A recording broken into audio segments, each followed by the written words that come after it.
Ciao a tutti, oggi andiamo a preparare una pizza in stile napoletana, alla romana, fatta per il 99% con prodotti di aziende di Parma. Strana, eh? Ma andiamo a vedere gli ingredienti. Abbiamo 267 g di farina per pizza e focaccia del Molino Grassi, è una farina di tipo 00. Poi abbiamo 67 g di farina Miracolo integrale, è sempre del Molino Grassi, da grani teneri antichi coltivati nella provincia di Parma. Poi abbiamo 207 g di acqua. Poi abbiamo un altro prodotto molto utilizzato a Parma, le alici in salsa piccante, le famosissime Rizzoli. Questa è un'altra azienda di Parma. Poi abbiamo un'altra azienda di Parma molto famosa, soprattutto per le salse di pomodoro, la Mutti, e in questo caso useremo la polpa di datterini in pezzi, che naturalmente è dolce. Di seguito abbiamo origano del mio orticello, quindi è ancora di Parma. Useremo anche 10 g di olio extravergine d'oliva dell'azienda Coppini Arte Olearia. Anche questa è un'altra azienda storica di Parma. Poi abbiamo del sale, 8 grammi, capperi per fare la pizza alla romana e poi 1 grammo di lievito di birra fresco. Ma procediamo alla realizzazione dell'impasto. L'impasto sarà con idratazione al 63%, sempre fatto a mano, come di solito sto utilizzando nei miei video. Partiamo quindi sempre dall'acqua, andiamo a sciogliere il lievito e aggiungiamo alcuni cucchiai di farina. Le farine vi consiglio di setacciarle sempre prima, quindi verranno mischiate, visto che l'impasto è composto da 2 tipologie di farina, quindi areggiatele sempre, è molto importante, soprattutto perché come vedete nelle prime fasi è importantissimo evitare di creare dei gomi. Quindi si parte con poca farina e si mescola subito con una frusta. Vedrete che è facilissimo. L'impasto a mano tutti dicono difficile, ma se seguite i miei passi vedrete che sarà tutto molto semplice. Quando avete raggiunto questa consistenza, quindi rimane ancora molto bello denso, come al solito si aggiunge il sale e, se volete, opzionale, un pochino di olio. A questo punto partite e mescolate in modo molto energico per circa 2-3 minuti. Questo è il solito passaggio che consiglio di fare per agevolarvi nella creazione della maglia glutinica. Successivamente si mette tutta la farina restante e si fa l'impasto. Io mi aiuto sempre con il solito leccapentole,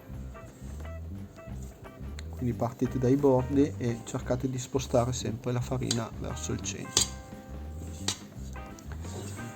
Dopo qualche minuto praticamente l'impasto è già bello consistente, essendo un'idratazione del 63%, poi soprattutto con questo tipo di farine diventa abbastanza solido, non è un impasto molto complicato, anzi facilissimo. Poi si passa con le mani, quindi dopo un paio di minuti si passa a impastare con le mani, si tira e si porta al centro, solito passaggio, anche qui circa 5 minuti, 4-5 minuti, e vedete che l'impasto ha raggiunto questa consistenza. Si copre, si farà riposare per 20 minuti e praticamente il grosso del lavoro è già stato fatto, perché vedete che la maglia glutinica si è già tutta formata e l'impasto semplicemente sarà da chiuderlo fare qualche piega ancora da chiuderlo e poi prepararlo per l'appretto. Come vedete qui andiamo a fare le ultime pieghe.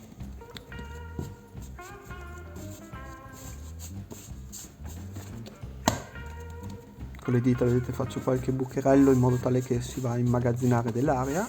Pirlatura e la nostra pallina è fatta. Questo è un impasto che va bene per 2 panetti, poi da 280 grammi. Si lascia riposare per circa 3 ore, temperatura ambiente 20-21 gradi, ovviamente sempre chiuso, e procediamo allo staglio.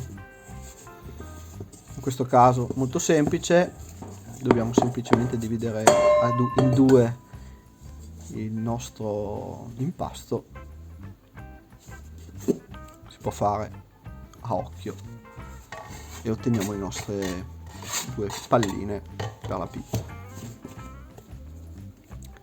Classico metodo che uso, molto semplice anche qui per produrre le nostre palline. Mi raccomando, poi chiudetele bene sotto in modo tale che dopo nella stesura non si crea un buco magari al centro della pizza che creerebbe dei grossi danni poi all'interno del nostro forno. Ed ecco qua le nostre palline, le andiamo a mettere nella cassettina di lievitazione e le lasciamo riposare per 6-7 ore, sempre a temperatura ambiente. Questo è un po' il risultato dei nostri panetti. Vedete che l'impasto è bello integrale. Passiamo al condimento, passiamo alla polpa di datterini dell'azienda Mutti. La polpa dei datterini Mutti ha un gusto veramente molto delicato, morbido, avvolgente. Il suo sapore è dato dal pomodoro datterino, che è come sapete una varietà dal gusto molto dolce. Viene venduta in barattoli da 300 grammi, è ideale per condire più o meno 4-5 pizze. Tra l'altro viene prodotto anche quello che si chiama prodotto sul campo, che di fatto tramite l'installazione dell'Instant Factory, una mini fabbrica mobile praticamente, installata direttamente presso il campo di raccolta, viene prodotta questa passata che mantiene tutte le proprietà organolettiche del pomodoro e viene fissata subito dopo la raccolta, appunto sul campo. Purtroppo è una versione molto limitata e bisogna informarsi per averla a disposizione. Comunque è una grande idea. Questi invece barattoli li trovate sicuramente al supermercato di fiducia. Passiamo alla stesura. Vedete che queste farine insomma hanno avuto una buona lievitazione, è abbastanza spugnoso il nostro panetto. La stesura, essendo a una bassa idratazione, ovviamente il panetto oppone un pochino di resistenza, però vedete anche con la tecnica dei pugni si allarga tranquillamente e l'impasto è ottimo per la lavorazione senza proprio nessun problema. Ovviamente essendo integrale la resistenza che offre è leggermente più alta rispetto agli altri. Parmigiano reggiano, mi raccomando, ovviamente se volete anche il pecorino, il nostro olio sempre di Parma, e passiamo alla cottura vera e propria, quindi vedete che si porta sulla pala tranquillamente. Io uso una pala in betulla. Solita cottura 500 sopra cielo e sui 460 platea. Vedete come cresce bene. Cottura senza troppe bruciature. E passiamo al piatto forte, quindi Per fare una romana ci vogliono le alici, e quali alici migliori potevamo scegliere? Quelle dell'azienda di Parma Rizzoli. Una curiosità è la ricetta segreta della salsa piccante delle alici Rizzoli, che si tramanda di padre in figlio, pensate un po', fin dal 1906.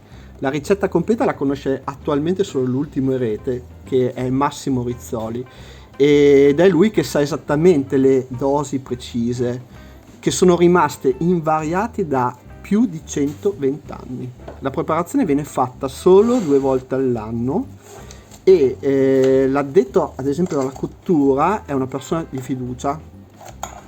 Poi la salsa riposa in botti di rovere utilizzate in precedenza per la maturazione del marsala e rimane a maturare per almeno 6 mesi. Questo è il risultato finale della nostra pizza. Rimane morbida, leggermente croccante all'esterno. Se vi è piaciuto il video mettete un bel like e registratevi al canale. Continuate a seguirmi. Ciao!